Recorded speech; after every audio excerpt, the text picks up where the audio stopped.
नमस्कार दोस्तों, परत दर परत व्यू चैनल में आपका स्वागत है। मैं हूं आपके साथ इंद्र मोहन शर्मा। लोकसभा चुनाव 2024 का मतदान का दूसरा चरण आज खत्म हो गया है। विश्लेषण में आज का मुद्दा यही है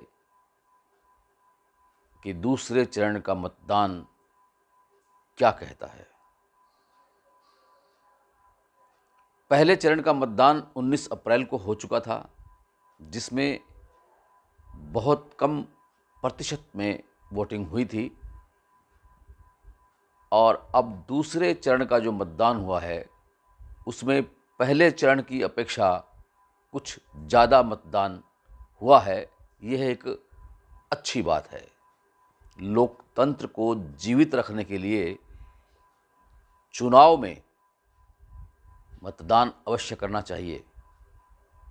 अगर आप मतदान नहीं करते हैं और आए दिन सरकार को कोसते रहते हैं तो उसका कोई मायने नहीं है। अगर आप वोट डालते हैं और वोट की चोट करते हैं चुनाव में, तो उसका बहुत बड़ा अर्थ निकलता है। तो अब देखते हैं कि इस दूसरे चरण के मतदान में कहाँ कहाँ ज़्यादा मतदान हुआ और कहाँ कहाँ कम हुआ। बात करें अगर उन राज्यों की जहाँ बीजेपी या एनडीए की सरकारें हैं, वहाँ जहाँ विपक्ष की सरकारें हैं उनकी तुलना में मतदान कम हुआ है। जैसे कि बात करें अगर हम पश्चिम बंगाल की, कर्नाटक की, केरल की, असम की, मणिपुर की और असम की, तो इनमें मतदान 70% से ज़्यादा हुआ है। लेकिन बात करें अगर राजस्थान, मध्य प्रदेश, यूपी और बिहार की, तो वहाँ इन राज्यों की तुलना में कम मतदान हुआ है, जहाँ 50 या 55% के बीच में हुआ है। ये आंकड़े शाम 5 और 6 बजे के बीच के हैं। अभी अंतिम आंकड़े आने बाकी हैं मतदान के, लेकिन यह तय है कि मतदान प्रथम चरण के मतदान से ज़्यादा हुआ है दूसरे चरण के मतदान में।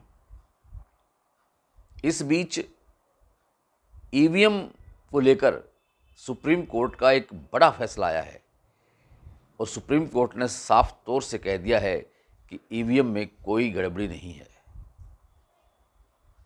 और न ही अब बैलेट पेपर के दिन वापस आ सकते हैं। इसके साथ ही सुप्रीम कोर्ट ने यह भी कहा है कि अगर किसी भी उम्मीदवार को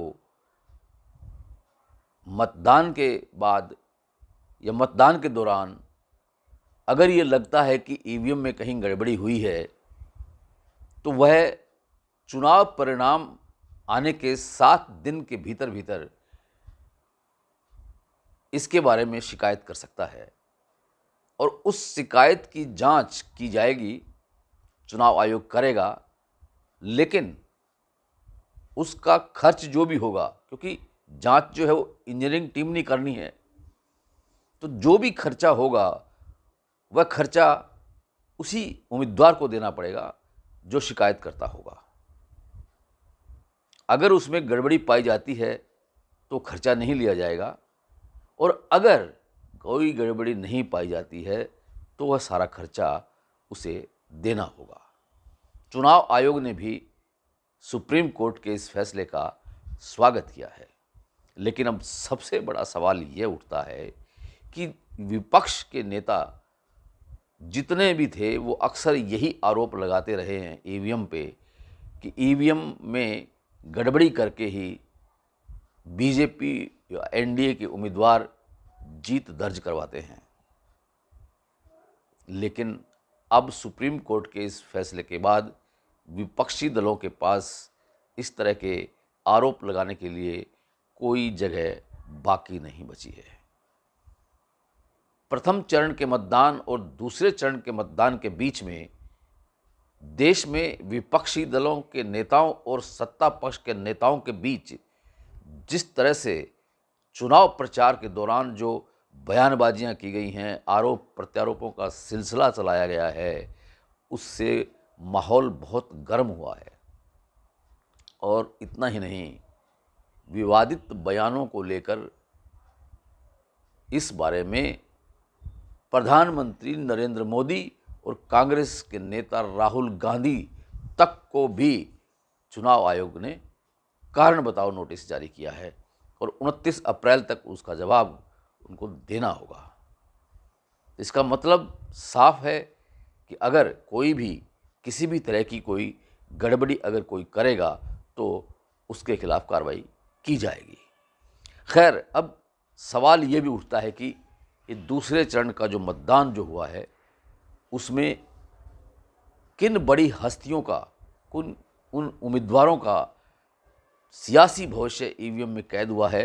उनमें से लोकसभा के अध्यक्ष रहे ओम बिरला और रामायण में, टीवी सीरियल में रामायण में जो राम की भूमिका अदा करते रहे हैं अरुण गोविल और फिल्म अभिनेत्री हेमा मालिनी और इसके अलावा एक पप्पू यादव, ऐसे बड़े चेहरों के जो सियासी भविष्य हैं वो आज दूसरे चरण के मतदान में ईवीएम में कैद हो गए हैं। इनका चुनाव परिणाम 4 जून को ही आएगा, लेकिन अब सवाल ये उठता है कि दूसरे चरण का जो ये मतदान हुआ है वह क्या संदेश देता है। इसके बारे में फ़िलहाल सियासी गलियारे में यही कयास लगाए जा रहे हैं कि जहां चुनाव, जिन बूथों पर मतदान अधिक हुआ है वह सत्ता पक्ष के पक्ष में जा सकता है, जहां मतदान कम हुआ है वो विपक्ष के पक्ष में जा सकता है। खैर, ये तो चुनाव परिणाम ही बताएगा कि किसके पक्ष में मतदान गया या नहीं गया। विश्लेषण कार्यक्रम में आज इतना ही। कल फिर किसी नए मुद्दे के साथ आपसे रूबरू होंगे।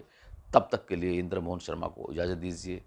और अगर आपने ये चैनल परत दर परत अभी तक सब्सक्राइब नहीं किया है तो कर लीजिए। बेल आइकन के बटन को ऑल करके क्लिक कर लीजिए।